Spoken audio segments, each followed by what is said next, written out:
La Gazette du Togo, une vision sur l'actualité togolaise et sur le monde. Déclaration liminaire.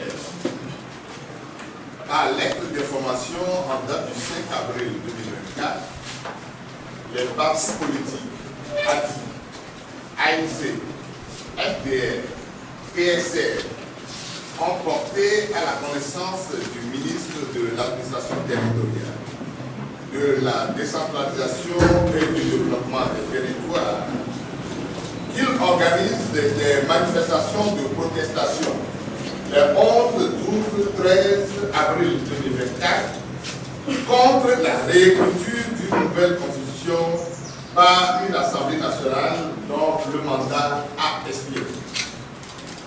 Par courrier en date du 8 avril 2024, le ministre leur a signifié l'interdiction des 3 jours de manifestation, prétextant que le délai de 5 jours ouvrables exigé par la loi sur les manifestations n'est pas respecté et que l'itinéraire indiqué viole également une disposition de la dite loi.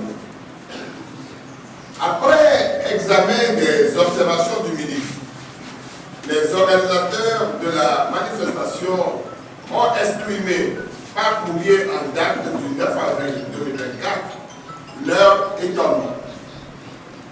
Ils relèvent que les observations soulevées ne sont pas pertinentes, surtout en ce qui concerne le non-respect du délai.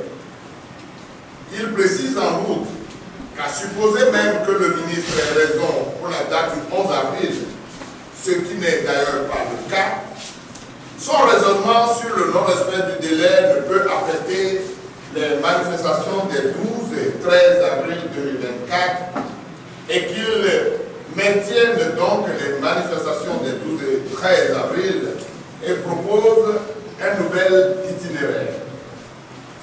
Dans l'après-midi de ce même 9 avril, les premiers responsables de ces partis politiques ont reçu des appels du ministre de l'administration territoriale, les invitant à rencontrer le ministre à 16h à son cabinet.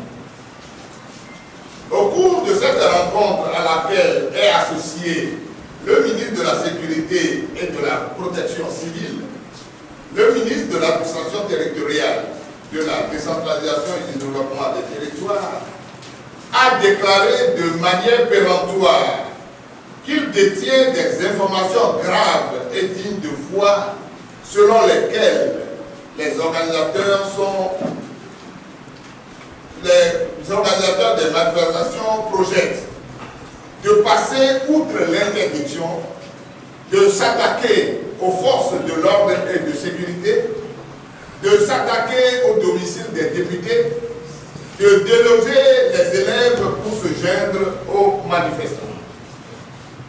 Les responsables conviés à la rencontre ont tour à tour pris la parole pour refuter ces accusations graves en les qualifiant de fausses et gratuites parce que ne reposant sur aucun élément fiable mis à leur disposition, et ont fait savoir au ministre que s'ils étaient animés par l'esprit de passer outre son interdiction, il ne lui aurait pas écrit le 9 avril pour ramener les manifestations au 12 et 13 avril avec la proposition d'un nouvel itinéraire.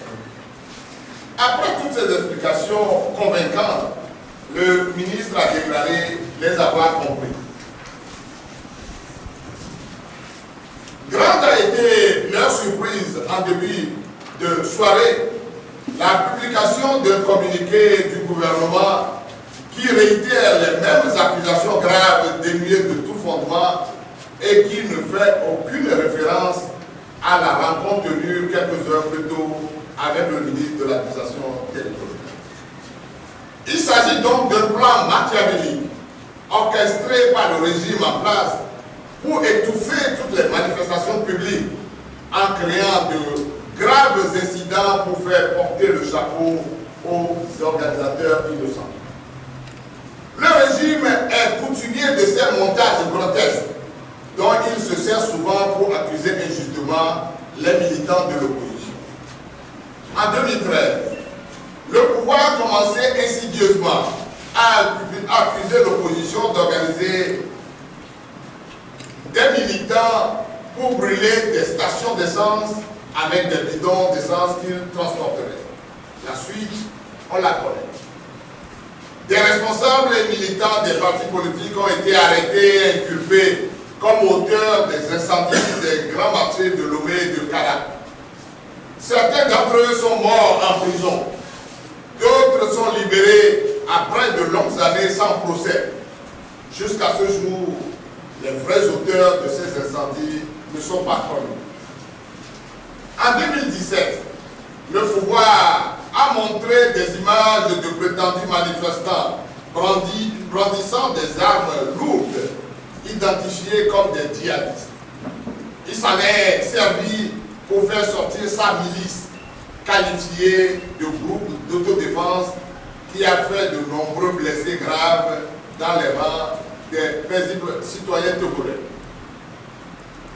Les organisateurs des manifestations des 11, 12 et 13 avril 2024, interdites par le ministre, sont persuadés que les accusations gratuites et mensongères portées contre eux par ce dernier répondent à la même stratégie macabre pour les accuser plus tard et à tort d'actes commandités par le pouvoir lui-même.